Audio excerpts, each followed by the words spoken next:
I apologize. Mr. Adkins is reminding me that you're talking about gang expert reports and things like that. Yeah. And yes, we don't have anything extra.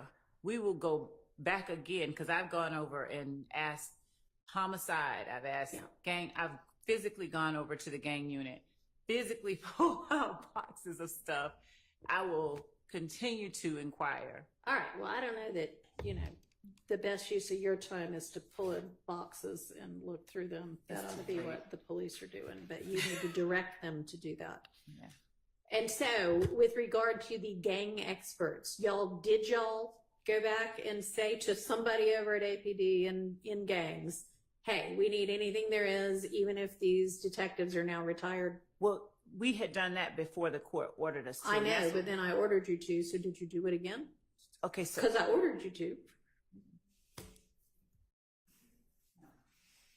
We have not inquired a second time, and I apologize to the court. We're going to do it again. I will do it. I pretty clearly told you to do it again. That's what he's reminding me. Yeah. Well, Mr. Adkins, you could have done it. Well, yes, Your Honor. I'll go make a phone call now. Okay. And can I mention something? It came out during trial, during a motions hearing, that there is what I'm going to call a black book. And it's all the gang information at AP. Okay, you seem like you know about it. I've heard about this before. Okay, well, I don't know about it. And we were given the Heisman. We were told that we're not getting that.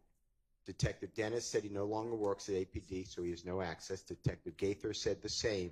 Detective Belknap, who continues work there, says that's not for public information. Well, I would imagine it is not. However, if such a thing exists, do y'all know what Mr. Steele's referencing? If he's talking about what Detective Dennis said that he used in the beginning of his career as a law enforcement officer where he collected information, I think maybe he called that maybe a black book.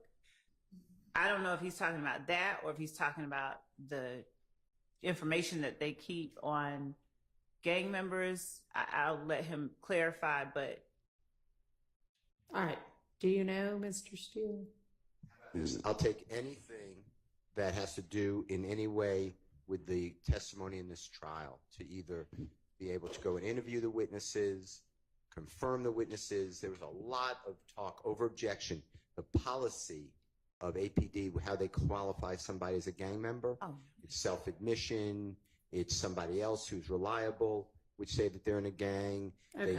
They hang out with somebody. All that's in this supposed book. I don't. Okay, that's entirely different. Okay, so you now do know what he's talking about? No, that's entirely different. Detective Dennis talked about, and Detective Belknap talked about how they identify gang members and what criteria they use. All right, is that something that is in writing? In a black book. Well, whatever. Is it something in writing? I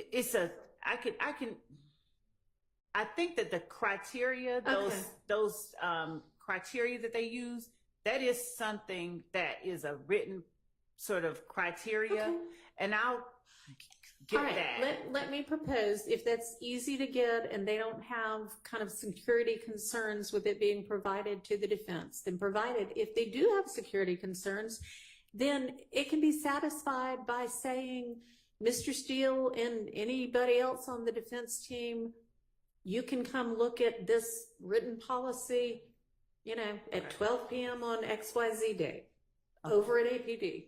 That satisfies it also. So in some way or another, if there is a written something that is how they classify, then give them access to it in one of those ways, okay? I will, and we will also check to make sure that we've not already given them standard operating procedures as it relates to gang unit. Well, obviously, if they've got it already, then they've got it. But in terms of being able to cross-examine the witnesses on specific incidents that they've discussed, we've turned over entire files relating to each of these incidents. Okay. All right. It sounds like what Mr. Steele's talking about is the sort of policy that you just mentioned, that are the guidelines, the criteria. I actually want the specifics of who they spoke with.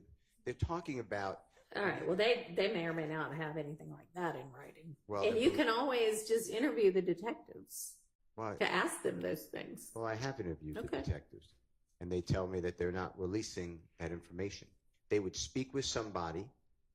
They'd speak with Brian Steele. Brian Steele would say that Keith Adams is not involved in criminal street gang activity. That would go into some sort of book.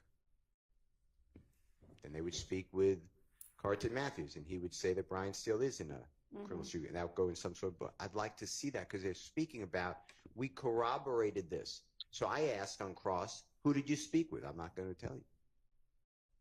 Well, why don't I have the right to know? I don't know. Maybe they consider them confidential informants. He never said, have to I'm get- not, I don't think he ever said, I'm not going to tell you, Judge. I think All that right. what I'm not going to relitigate it. If it comes up again, we'll deal with it then. Okay. So I'm not even sure how we got on that. Oh, but Mr. Steele, you've said a couple of different times that you object to certain portions of CAD reports as being hearsay, and you were going to give me some law about that. And I don't know if other CAD reports are going to come in or not, but. Okay, well, provide it, and that way I'll. And provide it to the state as well, because if it's clear law, then they can just redact those portions of CAD reports which might need to come out as hearsay. Okay. So I have KAMUSOKO versus state. I'm sorry, start over.